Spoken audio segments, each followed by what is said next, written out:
These events happened in the early days, long before I ever thought about the show Ghost Adventures. You see, I had always been into the paranormal. I remember listening to Art Bell, going to the library, reading books about aliens, ghosts, demons. When these events took place, a friend and I were headed to a paranormal location just to take a look. Imagine a scene. We're riding down this dark two-lane highway when I see these headlights barreling down, flying up on us, music blasting. And when they pass us in the left lane, it's four teenagers, two boys, two girls, and man, are they having one hell of a time. Understand, this is a two-lane highway, speed limit about 45 miles an hour. The four of them are doing at least 90 miles an hour.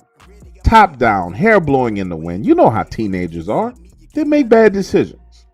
The vehicle swerves back in front of us, taking off down the road. And I would say about 10 seconds later, it happens. You see the vehicle begin to swerve, rock back and forth, and next thing you know, it's flipping down the road. And I'm talking about a terrible accident. Have you ever watched one of those TV shows where you see someone going through something painful and you know that it hurts so much that you experience sympathetic pain? Well, that's what I started to feel as I saw that vehicle flipping and tumbling down the roadway. I literally could feel their pain. Now, again, I want you to picture the scene. Dark two-lane highway.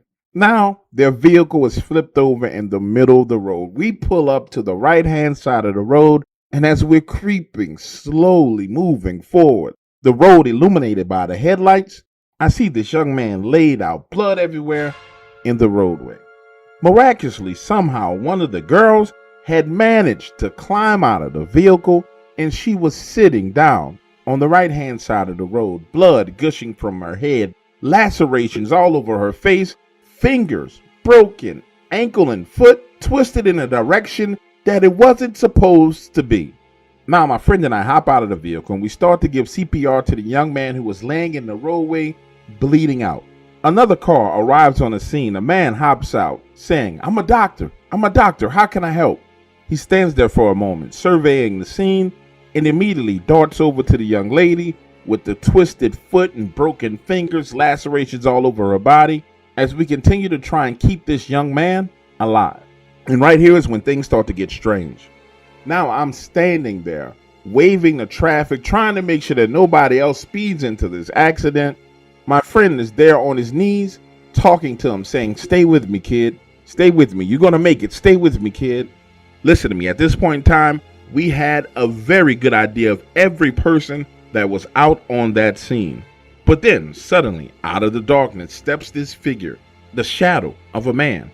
You know how you see something out of the corner of your eyes, your peripheral vision, and you know you see it, then you turn your head and it's still there? That's what I saw.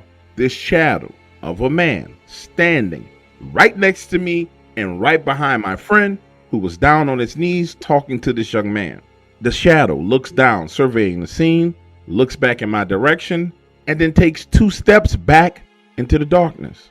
Now, to be clear with you, this shadow wasn't ominous in any way. It wasn't like Hat Man hopped up out of the bushes. It didn't have red eyes, yellow eyes, green eyes, nothing like that. It just stepped out of the darkness into the roadway and looked down at him. Moments later, the kid starts mumbling and talking, then gurgling, choking, and we see this pool of blood spilling out of the back of his neck. And then he's gone. I mean dead, gone. I'm standing there going through shock because I just witnessed this young man lose his life. When I start to hear this groaning sound, and what I mean by that is, you know how if you've ever had an injury like a swollen ankle, or you bruised your knee, or a cut on your elbow.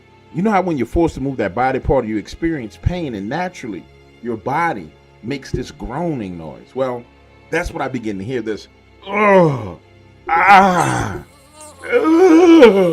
type groaning sound. Looking in that direction, it's the other teenage boy. He's literally climbing back up over the guardrail onto the road. The poor kid has a hole in the side of his head, the skin on his arm torn, ripped, mangled. Standing there looking at the scene, all I could think to myself was, God, these are someone's children. Some parent has to come to terms with the fact that this just happened. The ambulance arrives, and then we realize that two of the teenagers are going to survive, but the other two are dead and gone. Now, over the span of my time as a professional ghost hunter, going to various haunted locations all around the world, there's a couple of conclusions that I've been able to come to. Number one, that when someone dies, their family members come to visit them and to carry them over into the other dimension. And also, sometimes when people die, they see everything. I mean, they're dead, but they're watching themselves as they die. And what I believe happened here was it was that young man's spirit taking one final look at its physical body before it moved on.